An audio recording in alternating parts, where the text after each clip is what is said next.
بسم اللہ الرحمن الرحیم۔ السلام علیکم۔ آپ دیکھ رہے ہیں مہران ٹی وی اور میں ہوں ابو ذر۔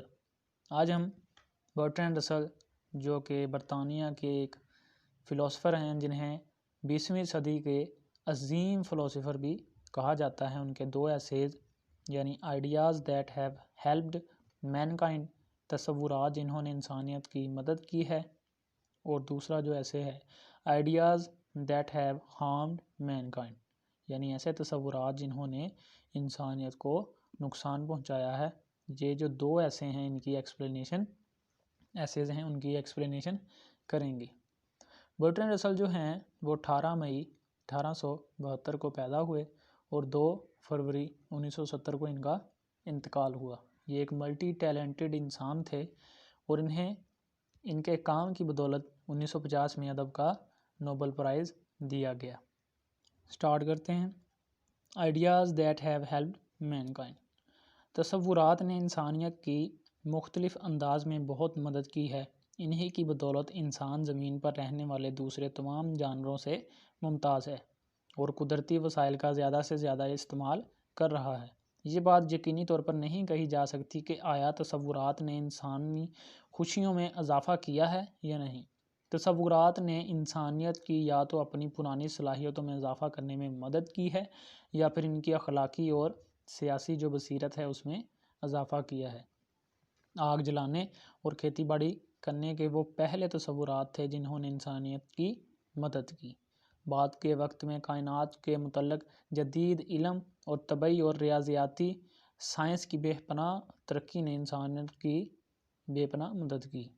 علم فلکیات یعنی ایسٹرونومی نے 17ویں صدی میں بے پناہ ترقی میں اضافہ کیا اور اسی کی بدولت دور دراز پہنچنے کی دریافت میں گراں قدر بہت زیادہ ترقی ہوئی۔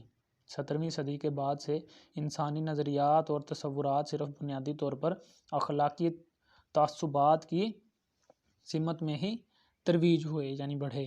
اس قسم کے تعصبات بہت سے معاملات میں دانشمندانہ ترقی کی راہ میں رکاوٹ ثابت ہوئے۔ سائنس نے روح کی بقا سے متعلق سوالات اٹھا کر انسانی سوچ میں ایک انقلاب برپا کر دیا، اسکیپٹیکل بنا دیا، جس کی بنا پر انسان نے حیوانات پر ناقابل تسخیر برتری کا دعویٰ کر دیا۔ نظریہ ارتقاء یعنی انسان کا ارتقاء کیسے ہوا، کیسے ایوولوشن ہوئی، نے خاص طور پر بہت سے عیسائی نظریات پر گہری چوٹ لگائی۔ تاہم انسانی کردار کی سائنس نے حکومتوں کی مدد کی، اگرچہ اس نے انسانیت کو نقصان پہنچایا ہے، کیونکہ اس نے حکومتوں کو مؤثر ذرائع فراہم کیے ہیں جن کی مدد سے لوگوں کی سوچ کو غلام بنایا جا سکے۔ تاہم امید کی جاتی ہے کہ اگر تصورات خود اخلاقی طور پر غیر جانبدار ہوتے ہیں، یعنی کسی کی سائیڈ نہ لینا اسے کہتے ہیں غیر جانبدار، تو وقت آنے پر اس علم کو بھی انسانیت کے مفاد میں استعمال کیا جائے گا۔ بدقسمتی سے سیاسی اور اخلاقی تصورات نے اتنی ترقی نہیں کی جتنی کہ سائنس نے کی ہے۔ بعض اوقات سیاسی نظریات اخلاقی نظریات سے بھی بہت پیچھے رہ جاتے ہیں۔ نظریہ آزادی کو ابھی بھی بہت سے ممالک کے سیاسی نظام میں ٹھوس شکل دینے کی ضرورت ہے۔ قانون اور حکومت سب سے زیادہ فائدہ مند نظریات میں سے ہیں، اگرچہ دونوں ہی کچھ لحاظ سے پرورٹڈ یعنی اپنے پاتھ سے ہٹ جانا، اپنے راستے سے مڑ جانا، کسی اور طرف نکل جانا دکھائی دیتے ہیں۔ کچھ جدید ریاستوں نے اپنی طاقت کا خطرناک حد تک ناجائز استعمال کیا ہے۔ امریکہ جو ہے اس کی ہم مثال لے سکتے ہیں۔ حکومتی طاقت کے ناجائز استعمال کے خلاف جمہوریت اور جمہوری ادارے اہم ہتھیار ہیں۔ فرد کی شخصی آزادی کا نظریہ بھی انسان کے لیے بہت کارآمد رہا ہے۔ جدید دور کو ایک بہت بڑے خطرے کا سامنا ہے، کیونکہ انسانی تہذیب اور خود انسانیت کی بقا خطرے میں ہے۔ حالات تبھی بہتر بنائے جا سکتے ہیں جبکہ عالمی حکومت کے نظریہ کو ایک ٹھوس شکل دی جائے۔ عالمی حکومت ہی اس بات کا یقین دلا سکتی ہے کہ انسان ایسے حالات میں آ جائے کہ وقت با وقت ابھرنے والے ان تصورات کے پھل سے لطف اندوز ہو سکے جو کہ انسانیت کے لیے کارآمد ہیں۔ اب جو ہے دوسرا ایسے سٹارٹ کرتے ہیں. Ideas that have harmed mankind. انسانی بدحالیاں دو قسم کی ہوتی ہیں. ایک وہ جو غیر انسانی ماحول سے اثر انداز ہوں، اور دوسری وہ جن سے انسان نے خود ایک دوسرے کو دوچار کیا ہو. انسان کی ترقی کے ساتھ ساتھ دوسری قسم کی بدحالی میں گراں قدر اضافہ ہو رہا ہے، یعنی بہت زیادہ.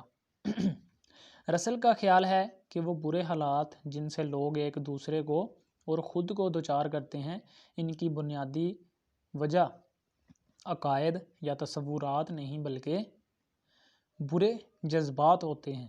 جہاں تصورات اس میں شامل ہو جائیں، زیادہ تر وہ در پردہ برے جذبات کی کارستانی ہوتی ہے. اس طرح لوگوں کو اسیب زدہ قرار دے کر جلانے سے دوسروں کو تکلیف میں دیکھ کر انہی برے جذبات کی تسکین ہوتی ہے، جنہیں ایک مذہبی تصور یعنی وچ برننگ کا نام دیا گیا ہے. دیوانوں کو بھی، جو لونیٹکس ہوتے ہیں، جنونی جنہیں کہہ سکتے ہیں، دیوانے کو بھی اسی ایذا رسانی یعنی اذیت دینا کے جذبے کے تحت مارا پیٹا گیا. اس طرح مذہبی عقائد اور توہمات یعنی سپرسٹیشن نے سب سے بڑے پیمانے پر ان ظالمانہ اور بے رحم اقدامات کو بڑھایا.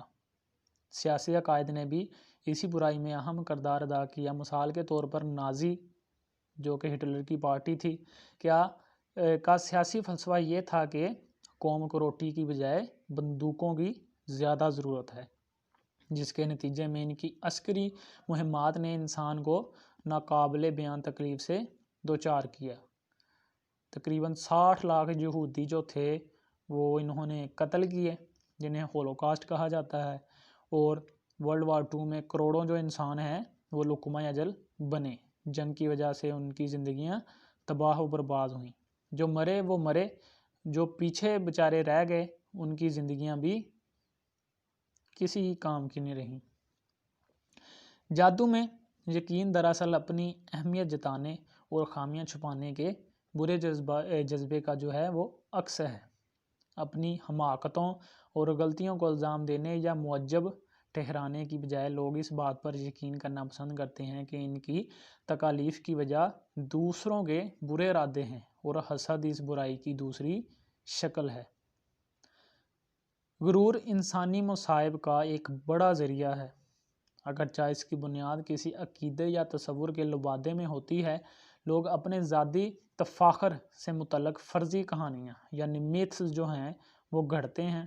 طبقے، جنس، نسل اور قوم کا تفاخر یعنی فخر محسوس کرنا غرور کی ایک انتہائی گمبھیر شکل ہے.